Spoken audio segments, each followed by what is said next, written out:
All right, somebody want to give that to me? The roll order for inspiration for the session.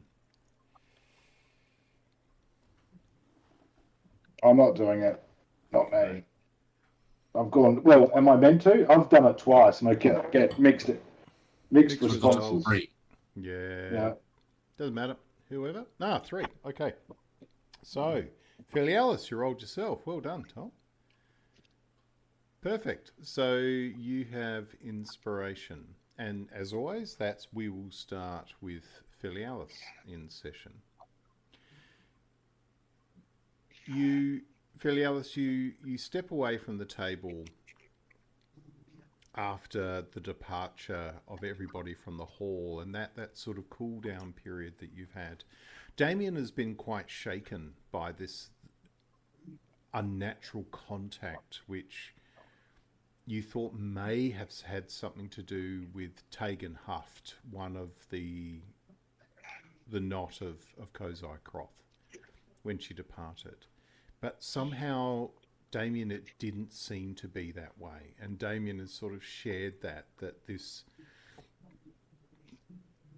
It was almost like Tegan's natural power as a sorcerer somehow created like a surge of power that enabled something else to be present and to be in very close contact with Damian. Filialis, as you walk to the door, you look and you can see the queue is beginning to form as members of the Order start building towards the great meeting this evening that you now know you will not be attending. But you see it's taking a long time, and they're going through to the main entrance of Anvilhall's entry point. In the distance, you can see what looks to be the orange and brown coloured banner of those travellers that you saw before, that you were warned about, the Aveni. And I'll get you to make a perception roll for me to get some clarity on what you're seeing. It's hard, you know, it's coming in towards the late afternoon and darkness. But it seems that one by one, as best you can make out, members of the Order are approaching this banner from a boundary point. Maybe 20 feet separates them from the next in the queue. And you can see figures stand still for a brief period of time and then are admitted. It troubles you. And it troubles you in such a way that you now feel just itching to get out, to get away,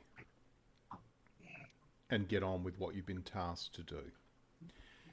To recap, you have been given the task to return to Fetchwood,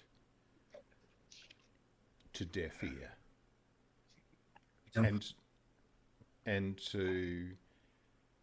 and to retrieve a vase or an amphora, a receptacle of some kind, which carries 4 Savin animal head images from the Savin tribes.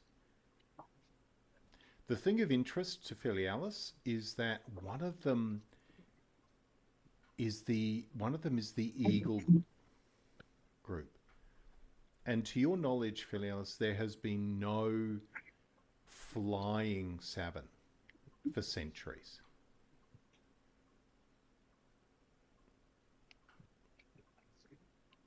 So you have this image, you know what you're trying to get, and clearly it's been made apparent to you that Deafear has extracted this item from the caves of Baydar.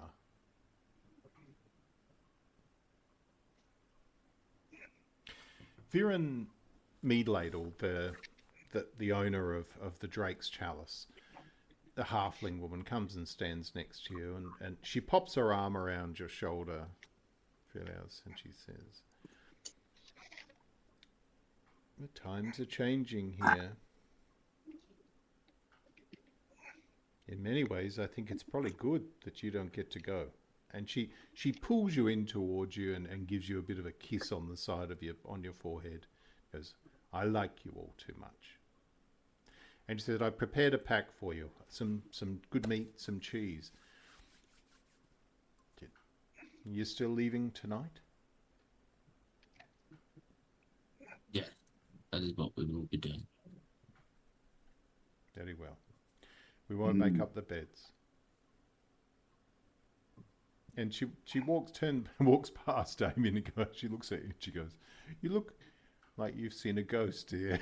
And she pats you on the side of the face as she walks past, which is quite a reach for her because she's quite small.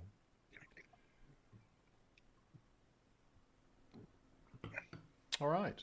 So, you're moving on?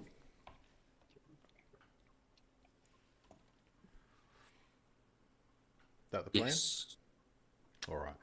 We are. So you We- gather. Yeah. We ask. Well, I will ask. What's her name? Viren? Viren. Yeah.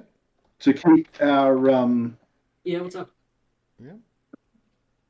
to keep our for all intents and purposes, Viren, we might be going to the hall late for all you know. What do you want them? She said, well, she said, if you're leaving tonight and get back in time, I wish you well. You're definitely missing some sort of big event.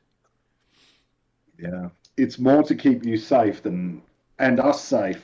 Or if you're questioned, you may be able to rely on the memory of knowing that perhaps we were going. She said, "Trust me, after all these years of dealing with you lot from that hill, I know very well how to avoid questions, Izhilu." So we pay for our we pay Viren for all of the wonderful service she's given us from Okay. part of that 100 party gold. All right. Make sure that she's clean, you know, the slate's clean and a bit. Okay. So we'll say that it's probably about 6 pieces of gold, really. Okay. Yep. Most of the dishes have sort of been, because of that last minute supply when things started running out, it's become more of a, like there were a lot of stews, a lot of shaved haunch meat, you know, that kind of thing. No specific dishes, really. It was just trays of things being dished out for everybody.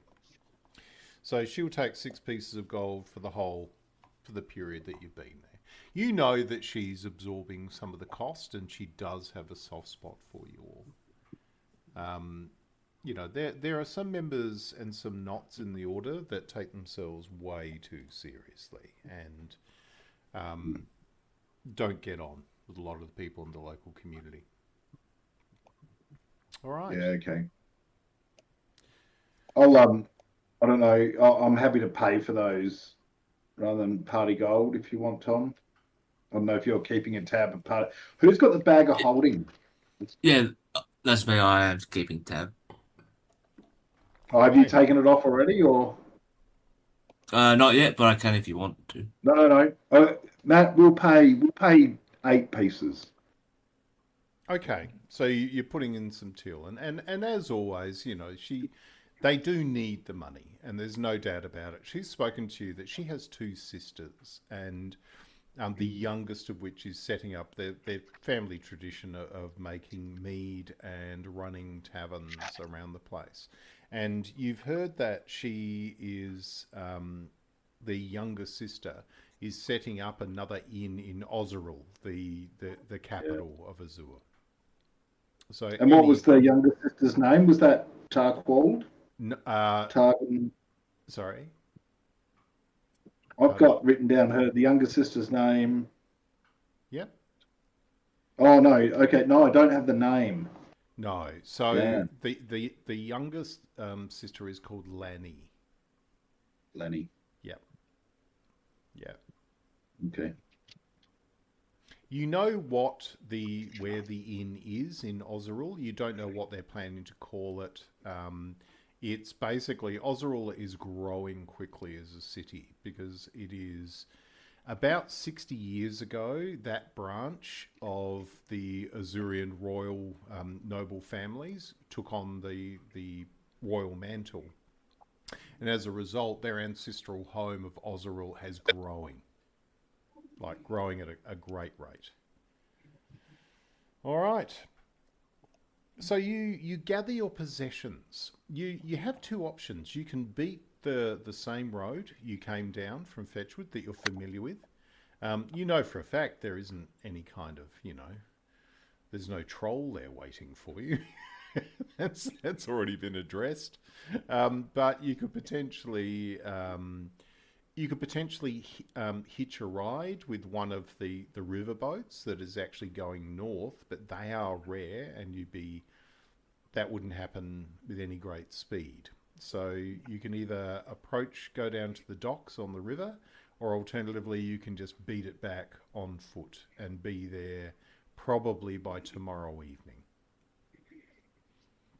And with boat, how long might it take? Would it be definitely get there later by boat? It would depend if one is leaving with supply, which you don't know. If there is a boat that's actually heading upriver, depending on if they make any stops on the way, it could take longer.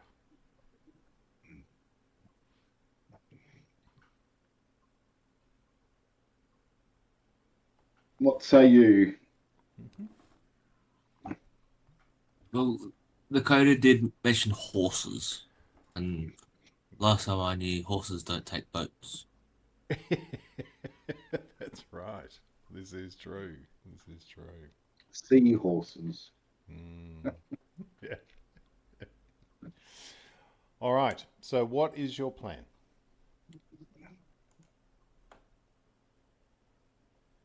Yes. Filialis, I'm happy to take direction from the leader. I think we shall move out before it is found that we did not attend, or I'm sure on record we are known perhaps to the Aveni if they have the powers that people believe they have. So it's best that we make move. Yes, I think it might be good to start either north or south, and then move around to the correct path, so that if anyone was to see us leaving town, they'd see us leaving in a different direction than the one we actually planned to take. Yep. You prepare with your plan to just head directly north from Ispinvale, avoiding the river path completely. As you know, the road to Fetchwood, the main trunk road, fundamentally follows the river before it deviates into the woods. Fetchwood, as you know by its name, is fundamentally a logging town where they would normally be drifting wood south in the river with like chain barges that bring it down at a controlled rate where it gets milled in Hadring's Anvil for the endless demand for timber. When you were last there, though, one of the differences that Deafear has brought in is that the riverboat hall there has taken to building longboats, which is not something that normally would ply the river, except in the service of the Duke at Hadring's Anvil, for example. These ships are being built and sent south downriver, and to your knowledge, from what you were told in the village the last time you were there, their intention is to go south to Cinderhold and be sold.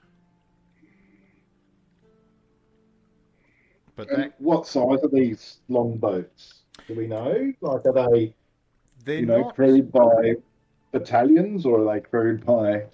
companies or? Yeah, they are what you would describe as probably the kind of longboats that would do like could manage coastal travel, but they're the kind of longboats also that could be dropped or towed by larger craft for whatever purpose, like almost like landing craft. One of the points of concern with Deafear taking control of the village itself is Deafear is a veteran of a Vretsian squadron.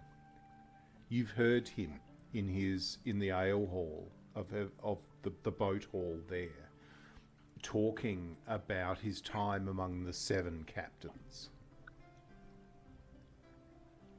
as a Vretsian mercenary and pirate.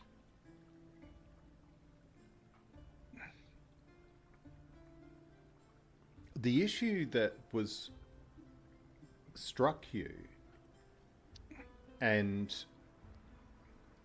seems to have disturbed people in the village themselves, which has become quite oppressed, is the speed by which these boats are being built and sent downriver.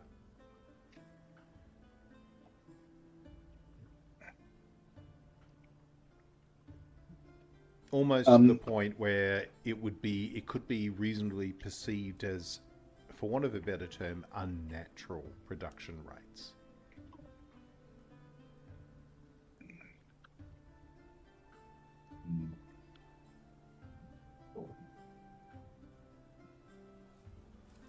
Yeah, unnatural by the number of people under his company. Yes, very much so. And if you recall, Windrah was concerned because she was quite certain that she saw the glimpse of someone's arm. Do you recall that she saw the arm of somebody going past in a wagon, where she went away with the feeling that it was the marks or the tattoos of a Mordrim, which is the water, sort of the water elemental controllers of the storm plane. Yeah. And it is known, and it is a craft within the storm plane for their incredible laminated wooden weapons and things they make as a substitute for metal, that water is used as a way to bend and manipulate wood.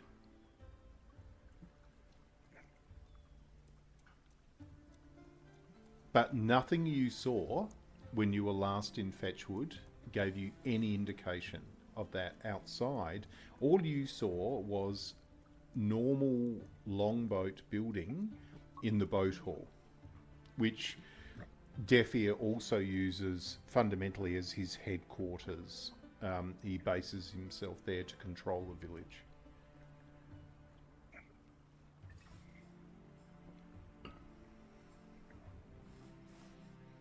You've only been in Deafear's presence once before, and that was to make the arrangements for the equipment you needed to go into the caves of Baydar. And also the outstanding question for you is the issue of Imladi's defective, potentially deliberately defective equipment. The rest of you were unharmed. What is is Deafear, sorry Matt, I can't remember whether he's of any specific race? Yes, he's basically known to be like a half ogre. Mm-hmm. His parents he was a product of the Vretsian slave pens. He's a huge, obese, hulking creature.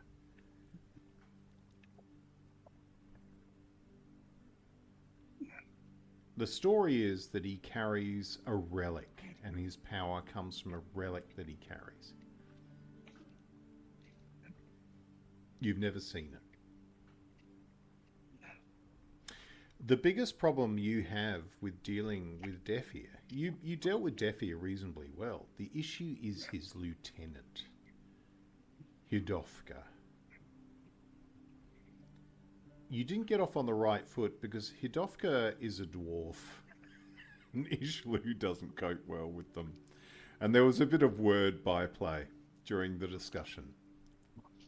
Izhilu, you've come away with the firm view that it was Hidofka that sabotaged Imladi's equipment. And perhaps thinking that was the one you were going to be using. No, that fits perfectly with my paranoia. That's good. But from your perspective for Damian and Filialis, despite the fact that Izhilu is somewhat irrational around dwarves, Hidofka is a nasty piece of work. Despised in the village. While Deafear is they're scared of Deafear. And the one thing about Deafear is his control is absolute. He doesn't broke any defiance. But he doesn't go out and make their life hard. He's, somewhat of a sensible, ruler in that sense, whereas Hidofka is fundamentally cruel.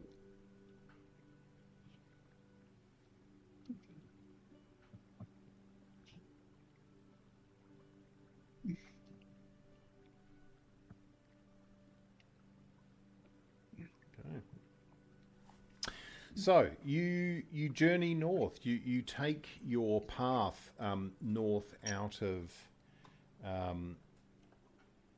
Ispinvale, and you head sort of up this way somewhat, away a few miles north of the town. What I'll get you all to do, one of you please make a perception roll, and with the help action, because you're all really being alert to what's going on.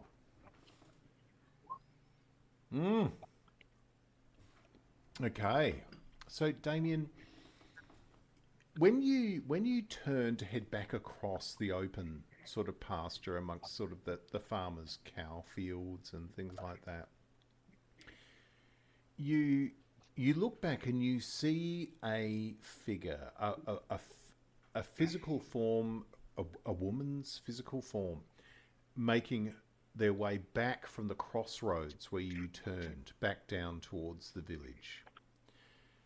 The reason why what you have seen is important is because you see these like blue tassels around the hood of this woman's cloak. And you know who that is.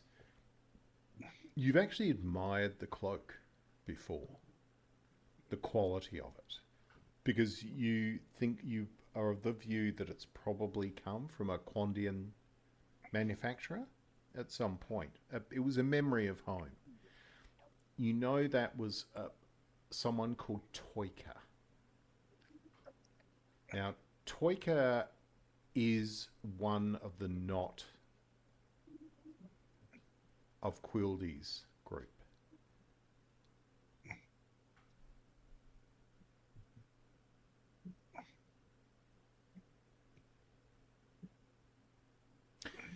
You were aware that Ordrimer and Kozai Croth's Knot, as well as your own, are not going to the Great Meeting.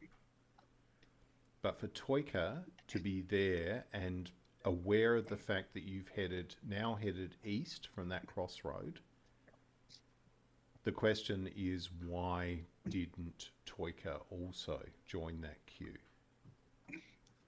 Because by now, all of them must be in that hall, even with that delayed entry.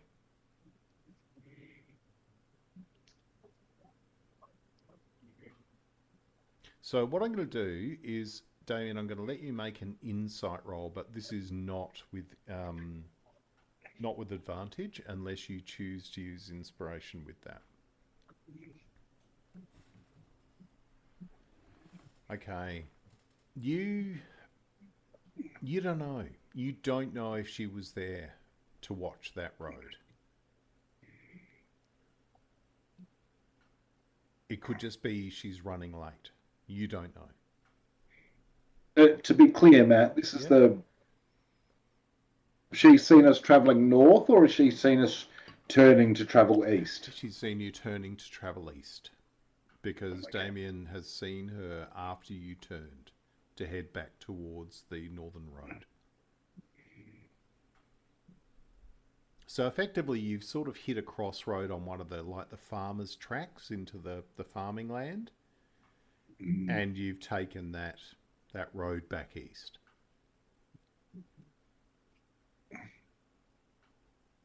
Okay. You are aware that Toyka in that group is... Toyka, there's talk that she, at some point when she came into the Order, she had been touched by an entity from another dimension. There's stories of her having powers that come from other places.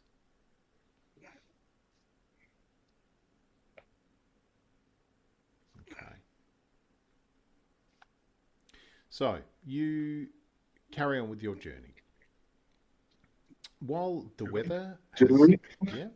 Sorry. Do we, Filialis?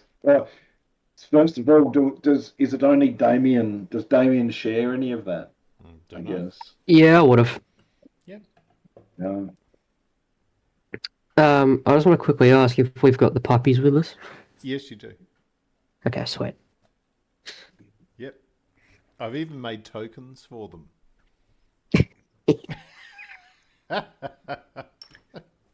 I'm healing. Sorry, guys. If we're in combat, the puppies get healed first.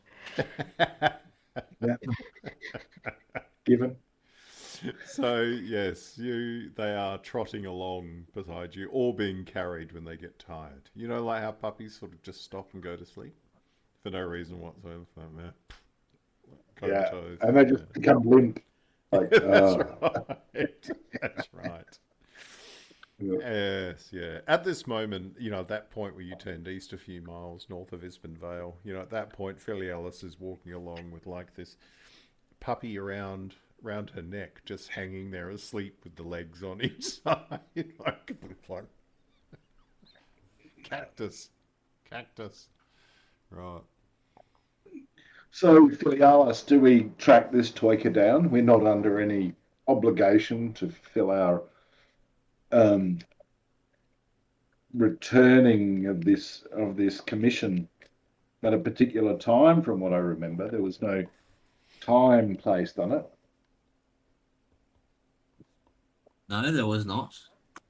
If you want to track her down, we certainly can. Well, I'm just thinking that,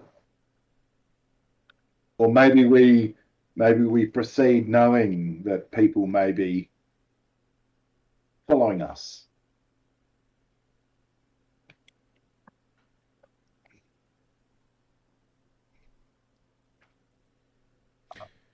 You can definitely see from the point, because you're gradually going up towards the plateau period, up where the White Forest is, to where the Hadrings, that wall heads up into the northern section.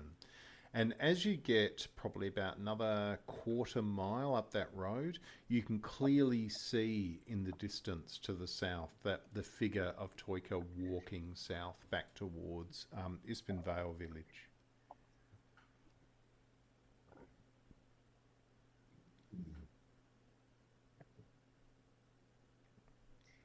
Maybe we be aware. You could pursue her, and potentially, if you, with the equivalent of like a forced march, you'd probably catch up with her before you got to the village.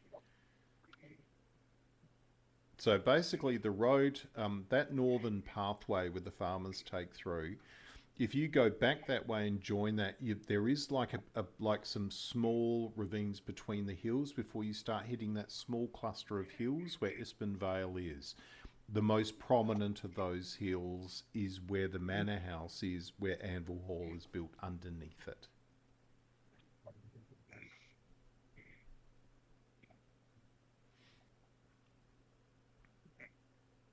What say you, Damian?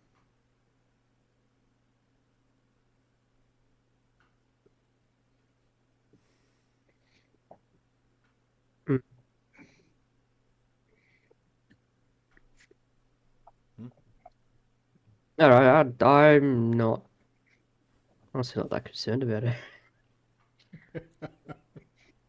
If we need to deal with it, we can deal with it, but I reckon. Okay. So you're not pursuing her. You're going to carry on.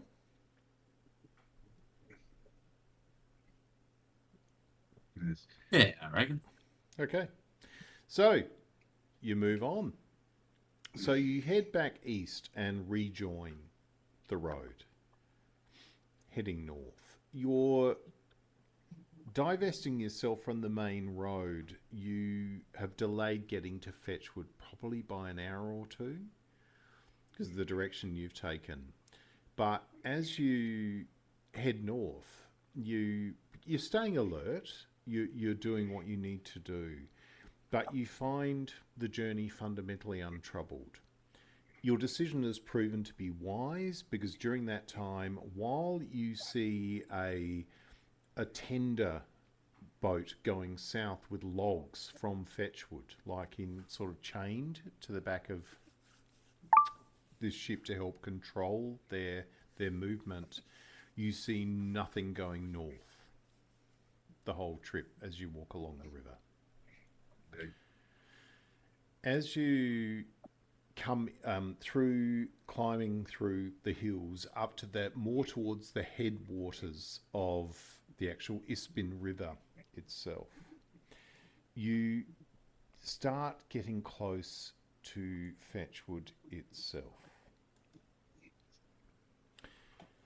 And eventually you break through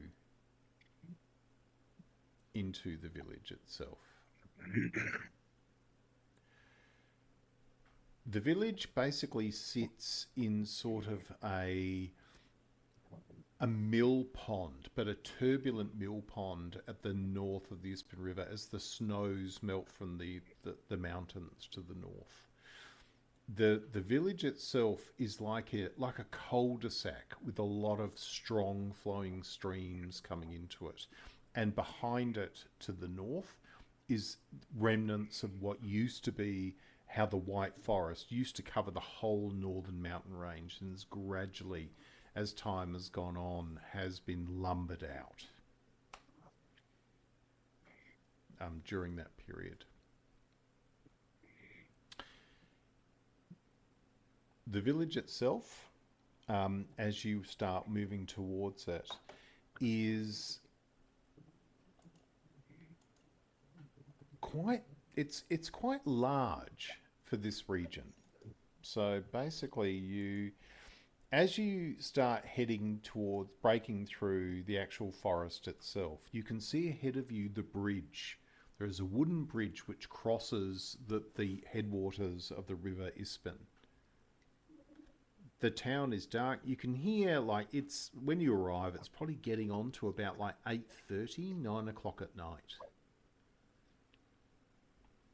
when you start to arrive there. This side of the bridge, the southern side of the bridge, is not guarded. As you approach it, you can walk to the edge and you can see what would normally be sort of the market square or central square of the village itself ahead of you on the far side of the bridge. Sorry, Matt, are we meant to be seeing an inlay of Fetchwood? At the moment, I've got the main map. No, not as yet, but I will bring that over to you. So you're familiar with this place. So here you have it. Right. So currently, you're heading here on this road around the bend towards that bridge. As you approach the head of the bridge, you can see that there is an anchored longboat which looks like it's completely finished, and you can smell it's brand new. You can smell the paint and the lacquer. On the far side over here, you can see a much earlier version of it. Yeah, that new boat smell. Yeah, and that one looks it's being fitted out. You can see the actual boat has been finished, but now it's obviously in a state of having benches fitted, crossbars built onto the masts, potentially a figurehead being fitted to it. Inside the boat hall, so whilst this is a long, large roof, there are actually stilts that go out into the river. And you can actually see there is a boat suspended there in a state of production. Which way is upstream? Which way is downstream? So this is upstream. Okay. Yeah. So as you look at it, there are lanterns lit underneath the boat hall, and you can sort of see the light on it. None of you really have a maritime background at all. Very, for Izhilu, completely the opposite. And you really know nothing. However, Damian, you travelled on ships before. And as a result of that, you're looking at the thing that strikes you as odd about the superstructure of this longboat that's suspended from underneath the boat hall is it seems to be that the great ribs that they're building the planking onto with this ship doesn't seem to be joined anywhere. It seems like they have been bent and warped, and they're of one trunk of timber that has been forced into the shape that it's in.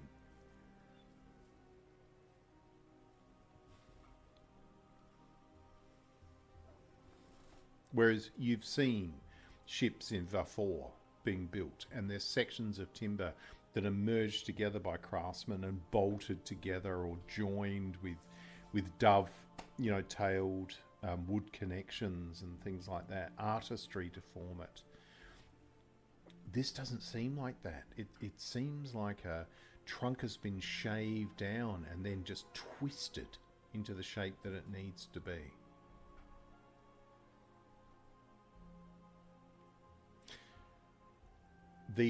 As you cross the river, you look at this newly finished boat, and you appreciate, all of you appreciate the fact that they seem to be so strong, so well built.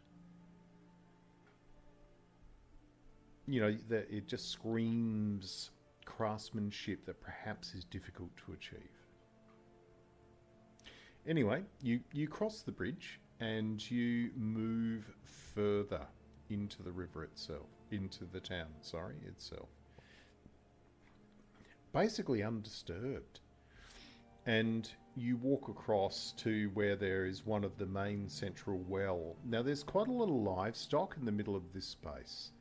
You can see there's some penned goats, there's a couple of cattle that have been pegged down for the night. There are oxen in a pen in this yard, and there are quite a lot of wains, large, big wagons are sitting around, still with tree trunks that have been milled from the north ahead of you.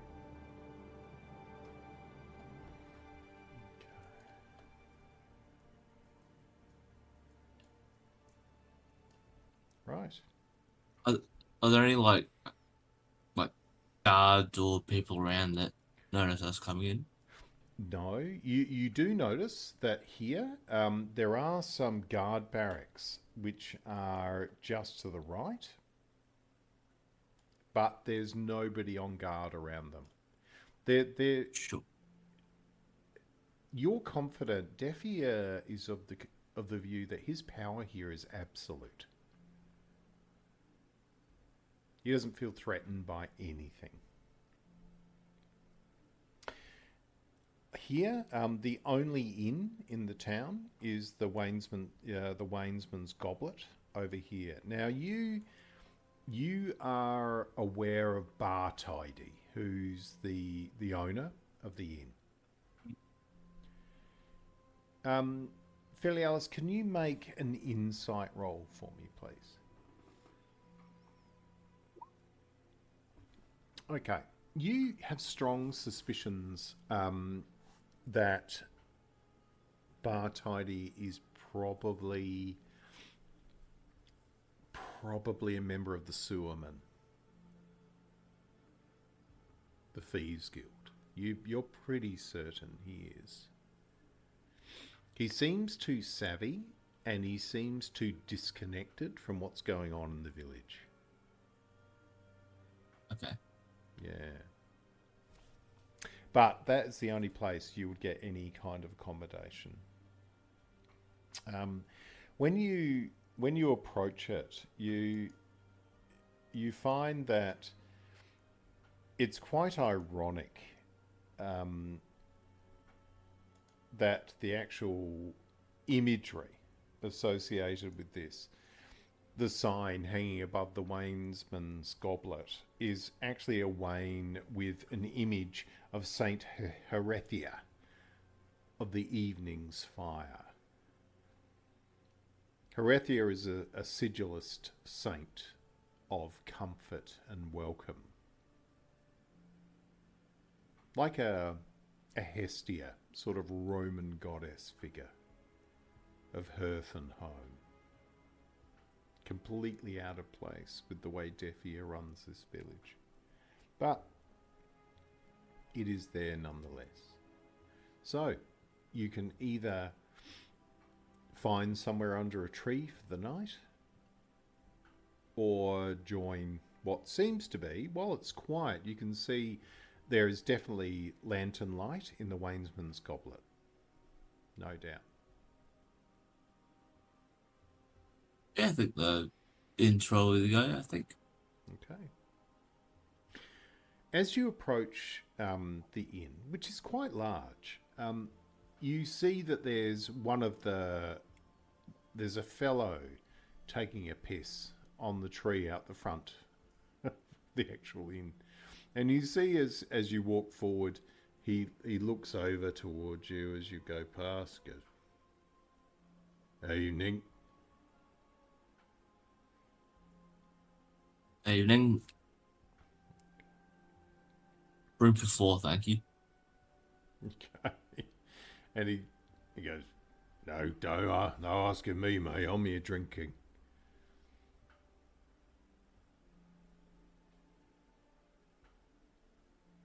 The door beckons. You heading in? Yeah, right. Okay.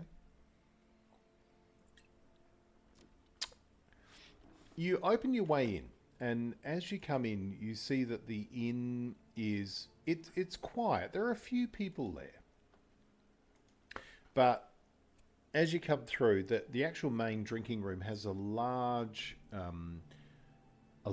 fire in the corner to the right, which is sort of dully illuminating part of the room. There's a couple of lanterns that are set up, one on behind the bar, one on some tables to the left. There are some people at the bar drinking, and from this point you can see Bar Tidy, all right, on the far side. And he looks up. As soon as you walk through Filialis, you're in your hood. You're sort of, no matter what you do, your sort of domino sort of style hair sort of comes through, and he recognises that. And he looks up and he goes, "Welcome back." We go, "Want a room?" For 4, thanks. Very well. You come through, and as you walk in through to the tavern, you can see that some of these locals, who are clearly Deafear's men, are sitting at drinking pretty well into their cups. You have a couple of other locals are kicking around, but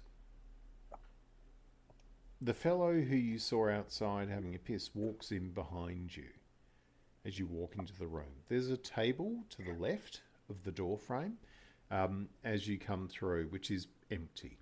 Probably about the only decent sized table there.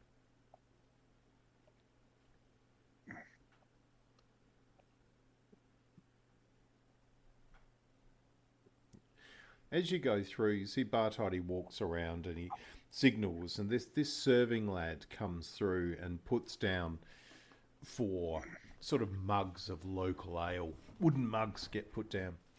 When you Damian, when you grab the mug, you know that sort of automatic physical reaction, someone puts it in front of you, you sort of subconsciously take control of it. You look at the mug, and it looks like the mug has been made out of like one piece of wood. It's quite bizarre. As you grab it and lift it up, have a sniff. It's pretty raw stuff, but you've had this here before. And you take a quick mouthful of it. Bartoldi looks over from the bar and he says, "You want food?" We're all set, thank you. Just room and drink, thanks. Righto. He goes, "I'll fetch you some keys in a minute." Then he goes back to pouring from a... You can see that there's a local, one of Deafear's men is sitting there and clearly is onto the port.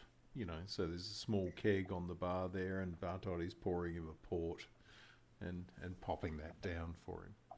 The fellow like grabs his port, knocks it back and turns around and he goes, "You were here before, weren't you? I can remember. You came in, saw the old man, went to them fly caves." And you see another one of them that's sitting down at a table on the far side goes, Yeah. They were the ones that had that girl that got fly blowing.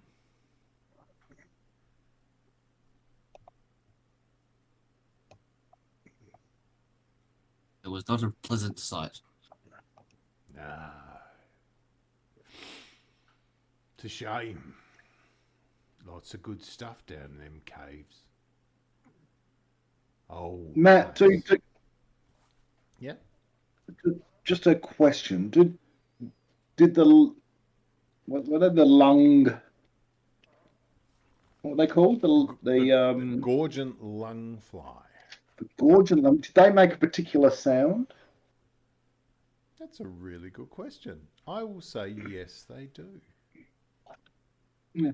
I would like to just in the background, just gently excuse myself. I'm happy to make a roll for a sleight of hands to do a bit of prestidigitation. Okay, go ahead. It's not great, but but you I'd like to make the sound of the gorgent lungfly. They're not so much paying any attention to you. They're more paying attention to the fact they're having this sort of indirect conversation with Filialis. And you make that sort of rat-a-tatting sort of noise that they make, this sort of pattern sort of noise. And you see that they look out, and the thing that is interesting to you, Izhilu, is they don't seem to recognise it. They possibly haven't been anywhere near it. They've probably been told about it, but they've never heard it. That was the test, man. That was the test. Okay. And you see one of them is sitting on is sitting near a chair. Now there are two sitting on a table to the right of you, or sort of as you're on your table, almost directly ahead of you across the room, and they are both got crossbows, which are sitting next to them on the table. They're not drawn crossbows, are they? They wouldn't be. No. No. But the two at the table seem to be in more of an alert state, like they perhaps are there for a purpose apart from getting hammered.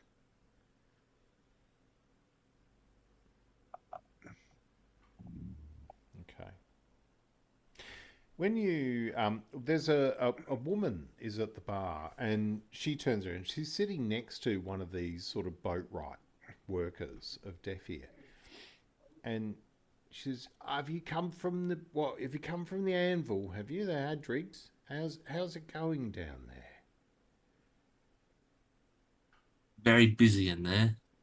She goes, did you hear anything about this bishop militant they're talking about? Yeah, they've got some foreigners helping them out. He goes, oh, bit of a worry, that is. Last thing we need is the church getting ahead of everybody's business. And then another fella who's obviously a local turns around. You're right. He goes, last thing we need is the bloody church getting involved up here like they do down south.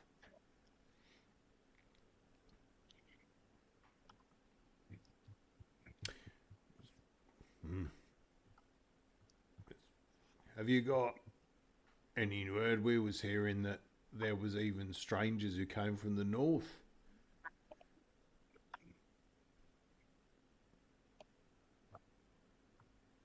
We haven't heard anything about that. Right. And you see the one at the bar that's drinking port. He sort of swings around, turns around on his stool, and he goes, "Why are you here then?"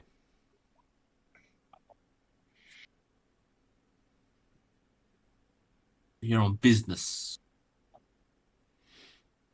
as I'm sure you can understand.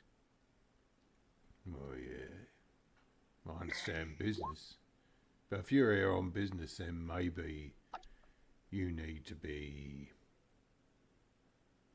telling the boss.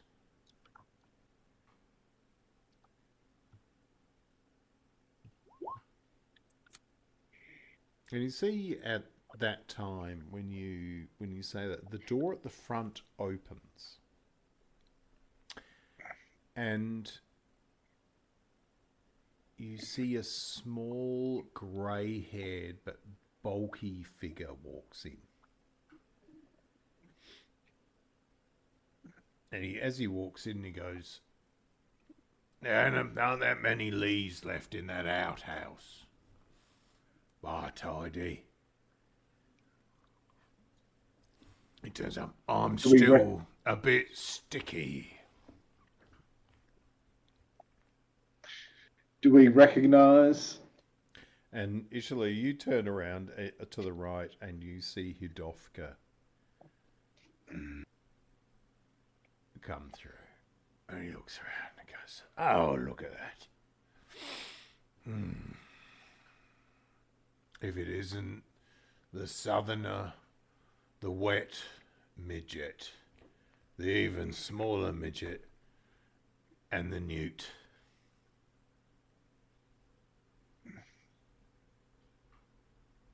And you see, Hidofka.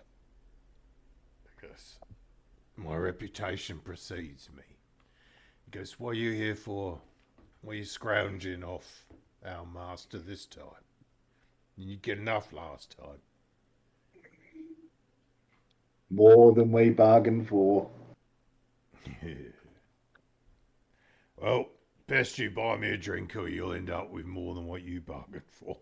And he walks through the cabin and moves his way through. He's quite drunk, but he staggers his way around behind a singular table, which almost seems like it's been set up just for him. And he sits down in the chair behind the two with the crossbows, who are in a table adjacent, and are clearly have been told to stay alert because they're watching you closely. He goes and sits down at his bench, and you hadn't noticed previously, but there's a small platter there, covered with things like nuts, cheeses, something way beyond the meal that would normally be served to somebody in a tavern. When you look at it, you look up at Bar Tidy, and you can see his expression is sort of, looks back at you, there's no option. He has to provide this kind of volume. I buy a beer. Yeah. Definitely. I buy a beer for him. All right. I buy a round. For him and his men. And I would like to carry it to them. And at the same time, again, I'd like to try my sleight of hand. All right. Oh. And you see, as you walk forward, you make this sort of chaotic sort of gesture as you sort of bit tired, getting late in the day. as you do that, you see one of them, there's a couple of quarrels on the table, and you see that he puts it into the top of the crossbow. And the fingers wrap around the string. So that was because I was going to, I'm casting Prestidigitation. Yeah. Just to make the beer extra salty, but extra sweet. So it's that beautiful, I want more. Okay.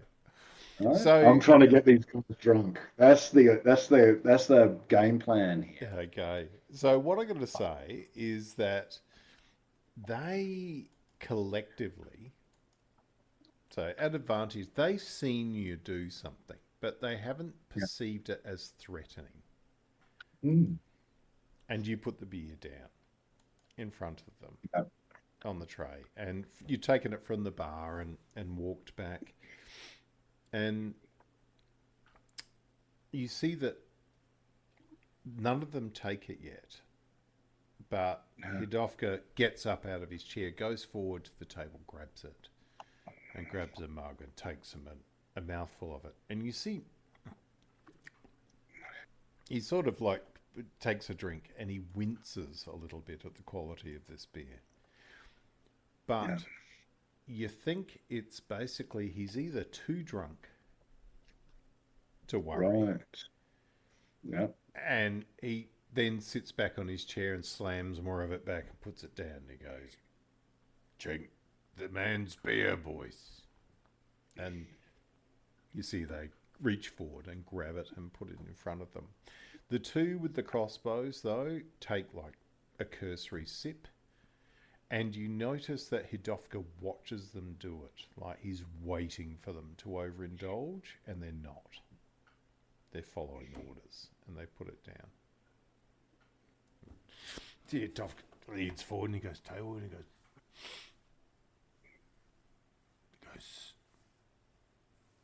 "Have you fed that girl to the dogs yet? What'd you do with her?"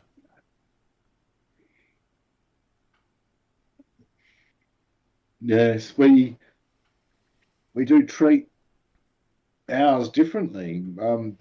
Dogs is probably what yours deserve, but no, ours got a fitting burial. Okay, give me a performance roll. And no, actually make an intimidation, because you're actually chucking. Are you deliberately trying to barb that theft? That Definitely. Yeah? Oh, You think that if he wasn't as drunk, he'd react more to it? yeah. And he goes,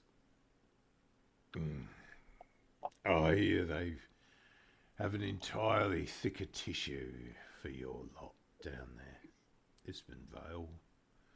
He says, we can't get away with that kind of thing up here in the north. While you lot get together and you do your magical things. What do you want? Why are you here? Best Food was so good, just had to come back. so good, just had to come back. He looks at you for a minute, struggles as to whether or not you actually believe it or not. Now, what I'm going to do, Windrah is just, since you have seen what you've seen, and you saw that bending of that wood, and how that boat had been made, she's sitting there just looking at them. That suspicion that she had as to what they were doing, potentially with her people. And you can see she's fighting back self-control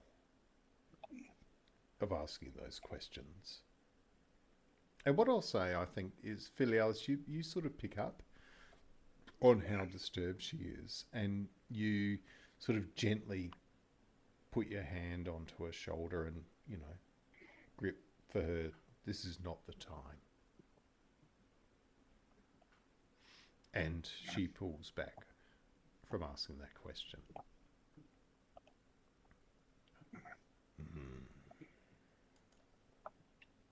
I'm Matt, I am concentrating still on my guidance. Yep, absolutely. I believe 1 minute's probably may have passed. No. It's you're probably right at the cusp. So if you want to do something, do it now. No, that's to Filialis. So I've touched Filialis, giving him guidance. All right, so Filialis, you feel this energy, this force that's come through from Izhilu is starting to dissipate. So if you want to take an action using guidance, you can do so. It's up to you. Okay. But you will need to think about what you are doing now. It's fading out. Yeah. Well, they have asked us what we are doing, haven't they? What we're doing here. Yep.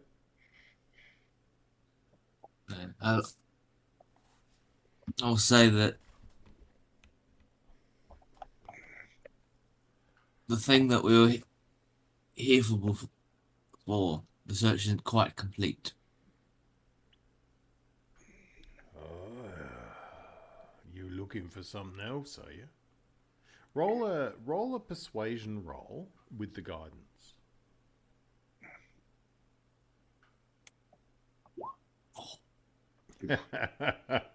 Go ahead, give us the guidance roll. Guidance. Oh, okay. Nice. So you think you've just pulled it beyond the level of drunkenness. He looks at you and goes, oh. And you see he steps back a bit. He's got this quite savage-looking mace sitting on the table. And the mace has these 4 what look to be crystal chambers on the head of them. And you see that his hand is on it, and it's like his fingers are caressing these little crystal chambers on it. And when you say you're here, that the business is not quite finished, you see that the agitated rubbing of this thing seems to slow and stop. And he takes his hand away from it. I'll organise for you to see the boss in the morning. And he pushes the tray untouched. He hasn't touched the food at all. He's too drunk. And he gets up. He goes, come on, boys. Time to go. And sort of staggers towards the door.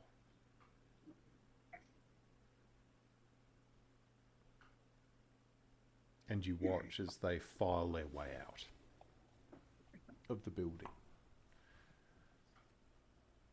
And you see as the door closes, after about 20-30 seconds, Bartidy looks up and he goes, "He was looking for trouble tonight. Well done. Well done indeed." And he goes over and looks at this tray and brings that tray over and puts it on your table.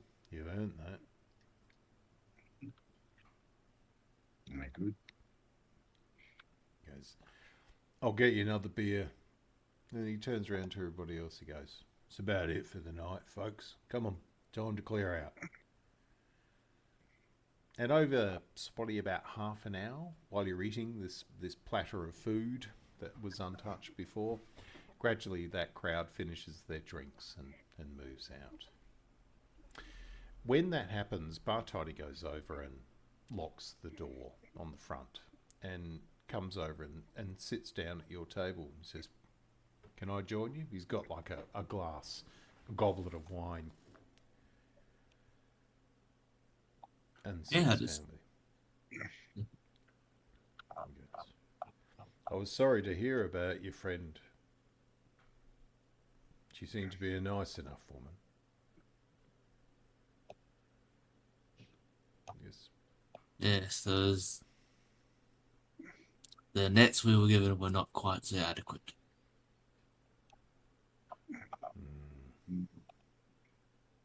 Yes.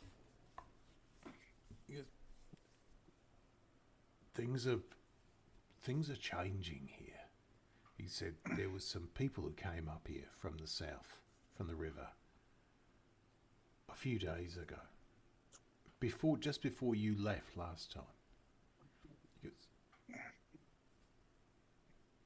They were Vretsian. You could tell by their language. They came and they seemed to bring a lot of money to Deafear.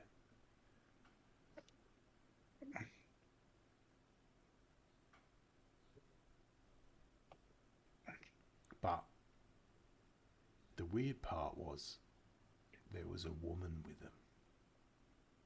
But she wasn't with them, if you know what I mean. She came and she carried this small box which was with her the whole time. And she took that in with these Vretsians to Deafear. That was just before you arrived last time. The reason I tell you this is because they left, but she didn't go with them, and I've never seen her again.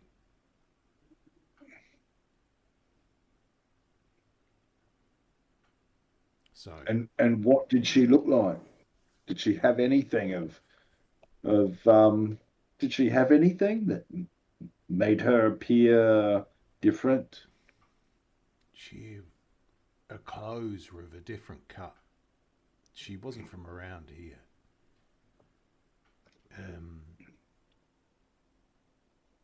Hang on a minute. And he goes over to the door of the kitchen. He goes, come on, come out here. This is Salmon. Salmon, tell him. What'd you see? About that woman who came with those Vretsians. And you see this young lad who obviously works in the kitchen there for him, just said, well, she was strange, this lady. I've never seen anything like her. Her hair was like silver under her cloak. A big, long cloak hanging over the front, like she didn't want anybody to see who she was. And she had the most incredible violet eyes. Like, they was violet. I'm telling you, they were violet. And her face was like, it was carved from marble, like a statue of a saint. Never seen the like.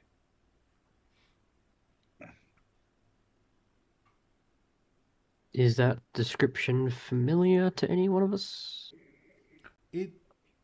It's strange in the sense that not for so much for Filialis, probably, well, in some ways, yes. The description almost is fey or elfin in the way it's described. But this kid has seen probably not many Savin, but he would probably be able to say if this woman was a Savin. Probably doesn't see many people from the south. But is definitely not a description of somebody who's come from the Kondian Empire. And obviously Izhilu is from the north. Some of the different races from the north would stand out for their own reasons. One of the things that Izhilu has shared with you is that in Ilath, elves are almost non-existent, right? Because of the old wars. But they are more evident in the north and to some extent in the Kondian Empire. So this lad seems to be describing an elven woman, but of unusual appearance and completely out of place here.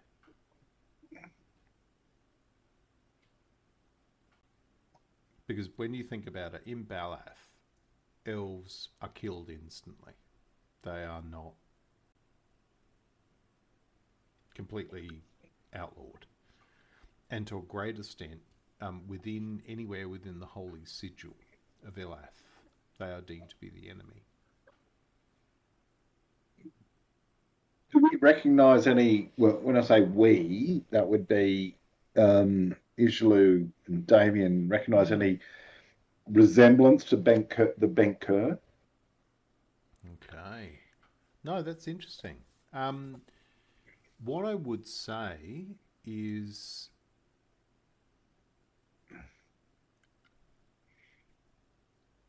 I think it would be fair to say that the description of this woman is probably drowic.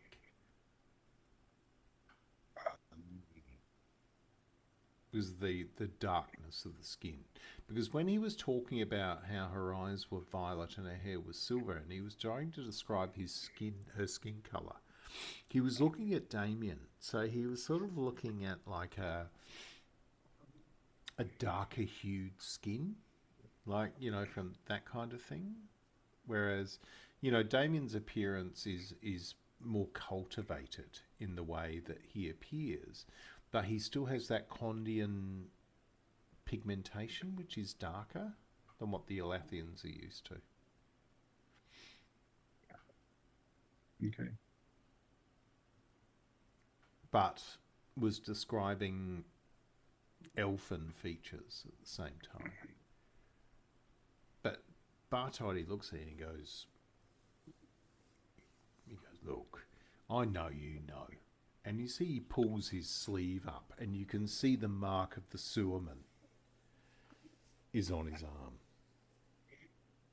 He goes, I know you've had your suspicions. Yes, I'm one of the sewer. And we were looking at this group when they came forward to see whether there was something we could get from them. But there's something about that woman. Something about it. Almost to the point where young Salmon here, he tells probably the best description of what this woman looked like. But you ask other people who saw her the day that she arrived, caught glimpses of her under that ornate hood, that weird clothing. They all tell a different story.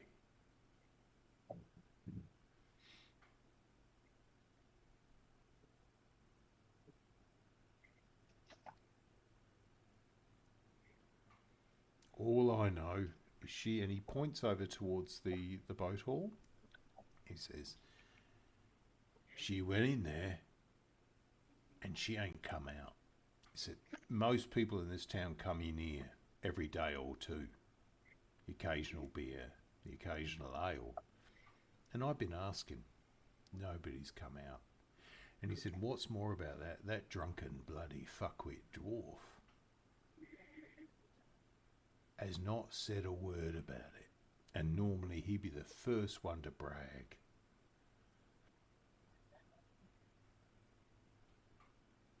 I don't think he was expecting you lot to walk back in. We've heard all about you lot.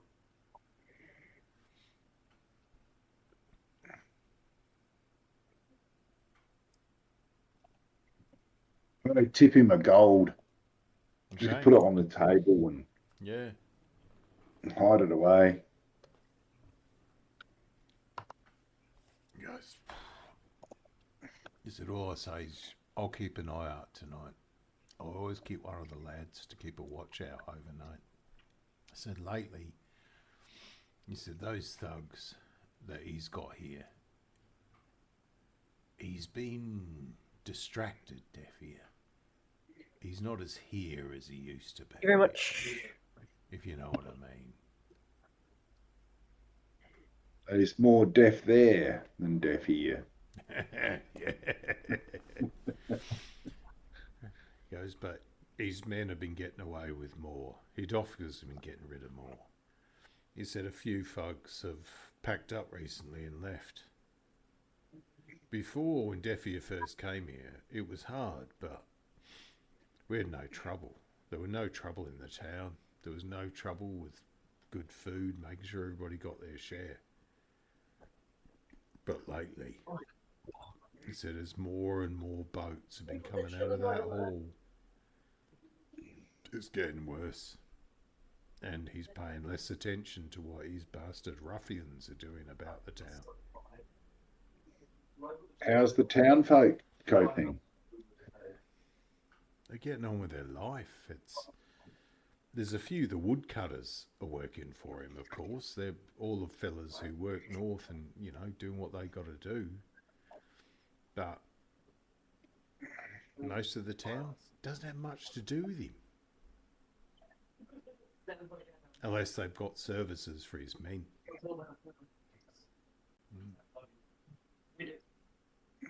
Yep. Okay. So he goes, well, unless there's anything else you want to ask. So I'm packing it in. It's been a long day. Same. Okay. So you notice that he guides you through. There's quite a lot of rooms here. You've stayed here before. They're comfortable. They're small but well appointed. They're all shared rooms. So are you breaking into teams to pack it in? How small are the rooms? What, are they doubles or something? No. Sort of, yeah, two single beds in most of the rooms. So you've got 2 rooms set out. Or alternatively, there is a room that holds 4. You're welcome to have it. It's pretty quiet. So you can all share the same larger room if you like. What would you prefer to do? Yep. All right. Yeah, I think the 4. Yep. I think. All right. Yeah. So that room itself has 4 beds, has a table, you know, like a few amenities in it. It has window. It's an external room, so it faces out to the wall, to the forest itself. So you pack yourself into that room and settle in for the night. Anything else you want to do? Maybe 1 or 2 hours before bed. Mm-hmm. I was going to take my puppy out somewhere in the forest and do some training. All right. So you pop out, Damian. You pop out and the puppy, and you go for a walk around the actual inn itself. While you're there dealing with the pup, you see that a couple of large wagons come through. They have tarpaulins down, and they go past you where the tavern is. Sort of around here. They come out of the forest, like from a path, and they take a path this way towards the actual boat hall itself. And because the boat hall sort of sits up on a prow, they go under it. When you are there, you can hear, you've heard, like, it's like a group of people quietly singing hymns in the wagons as they make their way back towards and disappear out of your hearing range underneath this boat hall into the darkness.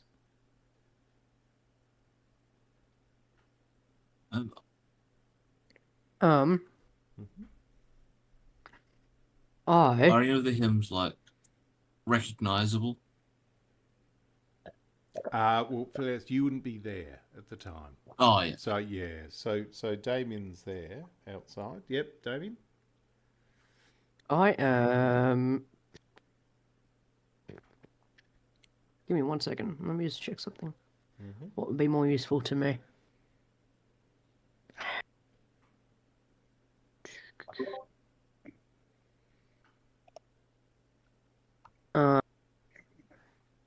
So I only do one of these at a time.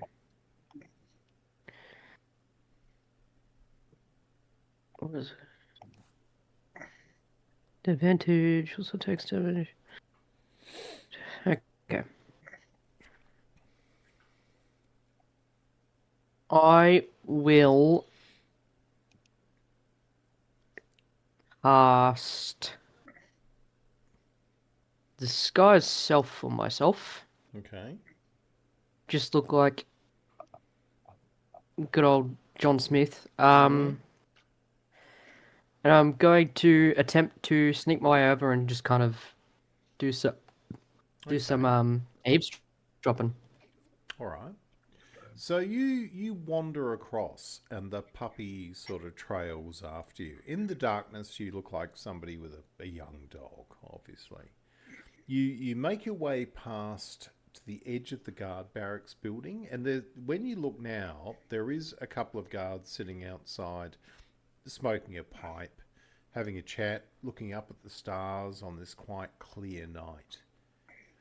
But they pay no heed to you. You blended in quite normally. When you walk along the street, you see that there are sort of like leather curtains which are hung underneath the pillars of the boathouse on the landward side. And as they are closing, you watch as guards are pulling, not so much forcing, but like guiding this group of people out of these wagons. And as they go stepping down, you catch a glimpse of them that their height would probably be no more than 5 foot. And you see the leg of this person, in this case was a female, and you can see her leg steps out of the wagon, and it's covered in these like blue ink tattoos on very pale skin.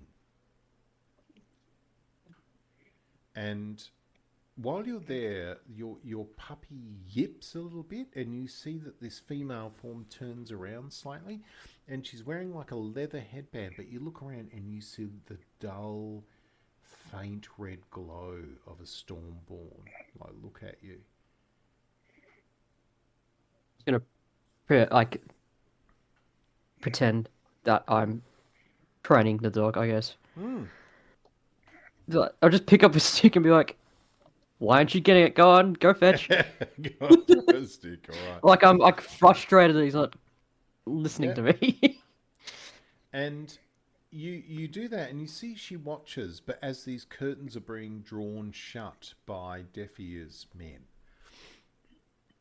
and you see the whole time she's mouthing something, and you can hear this drone of language.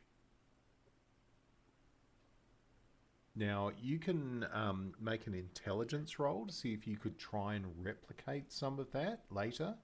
But you would need something in the vicinity of about a 15 or better to do it with any accuracy.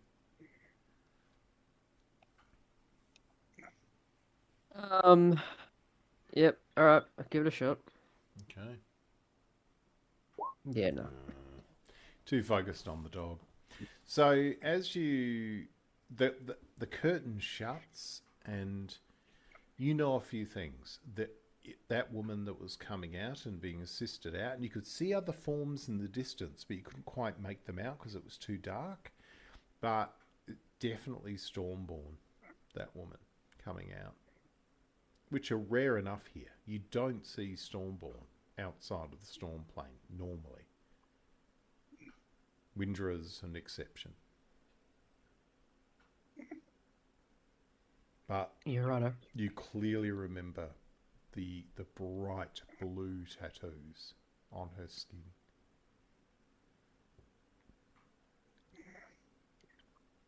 All right. Have they all moved like indoors or out of sight? They're definitely out of sight now. Those curtains, those leather sort of large drapes. We're talking about something that a wagon can go past, like they're that large, they hang that low, are pulled shut, and you can see that somebody's obviously putting some noggins together to lock them together. Any way I could sneak up to it, like around the back, and just kind of eavesdrop? You can definitely get close to where these leather shrouds are around these pillars. Like the whole thing you cannot is covered. Like if you recall, when you came in, you crossed the bridge, you could actually see that longboat hanging where it was being worked on. Now, when you do a quick walk around and have a look, they've dropped these leather shrouds all the way around it, all the way to the riverside. So there's nothing. You can't see anything from the outside. However, you can hear things. So give me a perception roll. I will guard myself for this. Yep. As long as I am hidden from everyone. Yep. Okay. So And that's you're 4. listening. Yeah. So you listen and you hear this like almost like high-ish pitched but quiet. It sounds like a Gregorian chant. In the background, you can hear somebody extolling people. You know, like basically saying, "Come on, right, keep doing it." And you can hear this like droning chant. And then suddenly you start hearing like the sounds of wood bending. Like you hear almost like the sounds of sloshing water. When you look around, Damian, you're looking down where the river, the headwaters of the Ispin are running under and past the village. And you see that the water direction like becomes quite turbulent. Like the water is being disturbed by some kind of force. And behind these curtains, you can hear the sounds of wood bending. Like,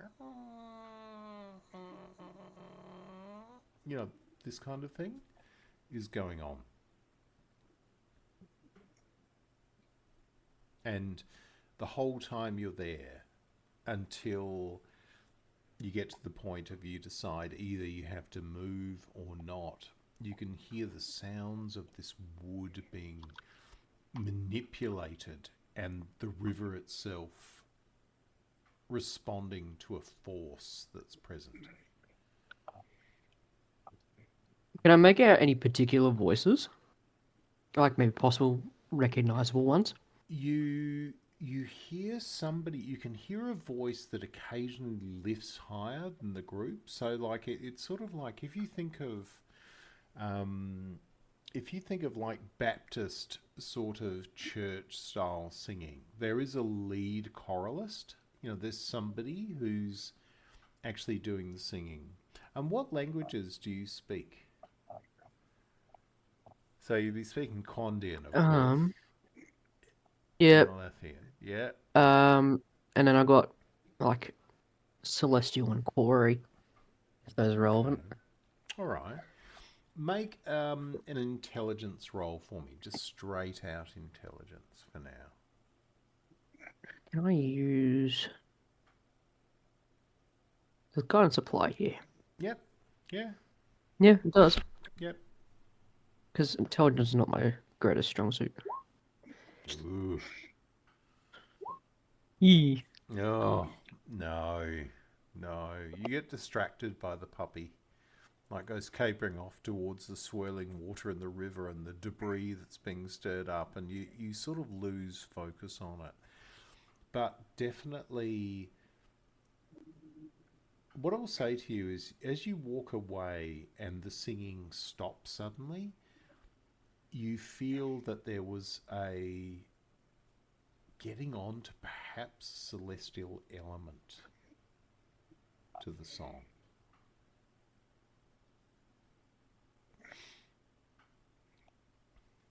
Okay. Yeah, righto. And then it seems to stop.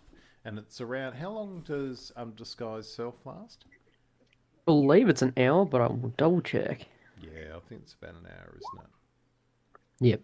Yep. So you've been hanging around to the point where if you don't sort of make your way back, chances are you're going to be, the spell will start to cast out. But by the same token, you haven't really seen anybody watching you. Like there doesn't seem to be any real attempt to guard. Yeah, righto. Inside.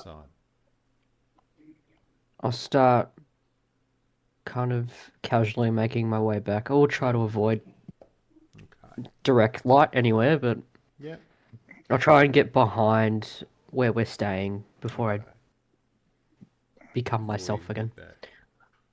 All right. So you head back to the inn itself and bed yourself in. The rest of your party members have sort of settled down for the night, you know, preparing, you know, everything for the next day. And as you lie down, do you want to share what you've seen?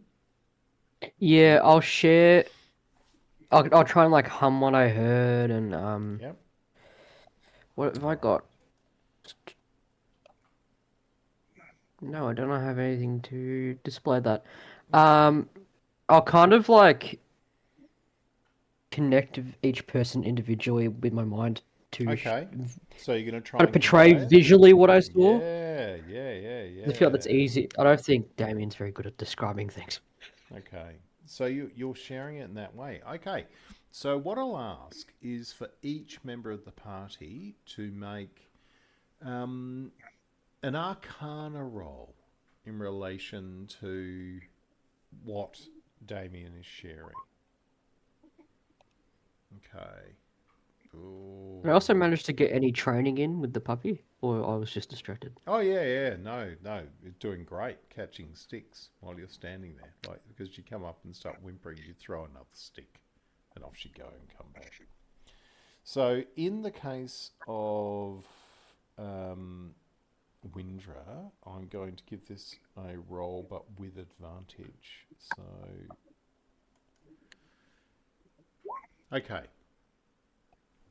So Windrah, you listen to this, and Windrah says, "That's definitely a Mordrim chant." And when you describe the tattoos, she says that when a Mordrim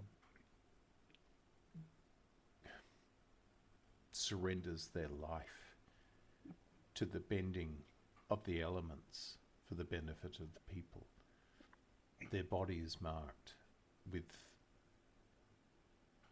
water from the river near Devil's Crossing, which carries the energy of Arlok within it, the living energy of water and lightning.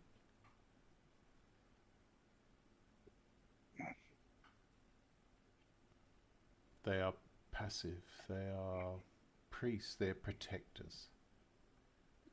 They cannot do harm.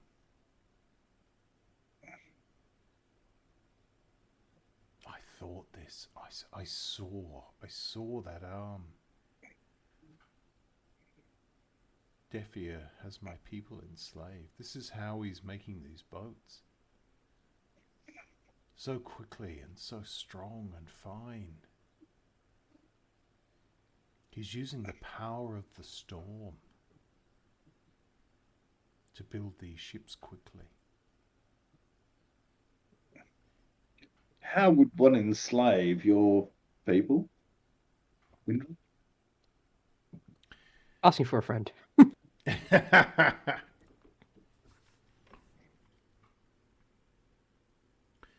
Every group of Mordrim is bonded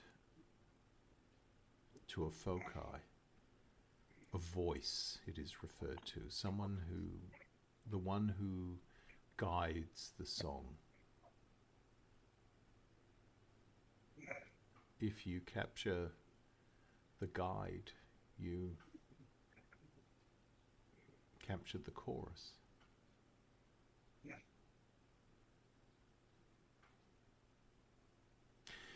Izhilu, it's at that point that I'll give you an insight roll.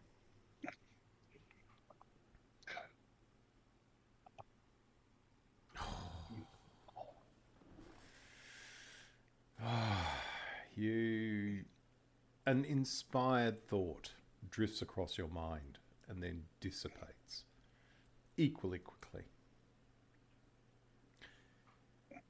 There's something about this, something from the time when you travelled with the Macadria in the old days. There's something about this that strikes you.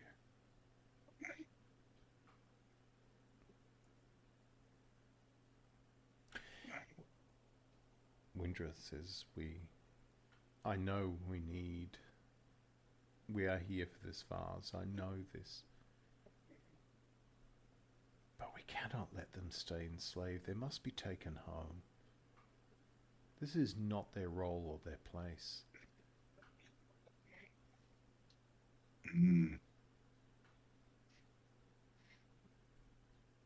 I know it's not the commission, but Pakundi's told us that we have to contact my father. He went to the storm plane. We could bring these Mordrim home. Maybe we could kill two birds with one stone. Yeah. Mhm. Most definitely.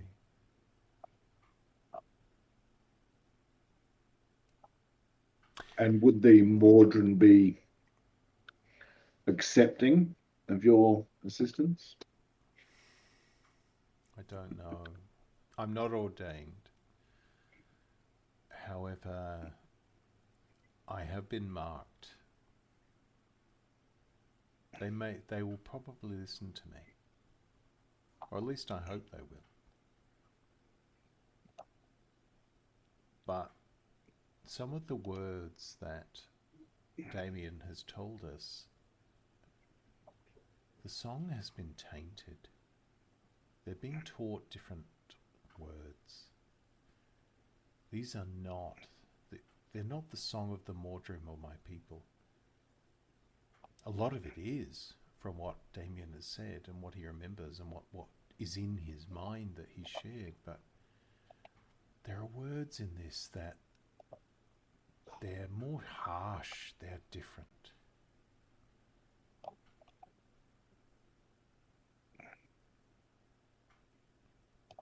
I do not know. Either way, we need this jug, this amphora, this vase, whatever it is.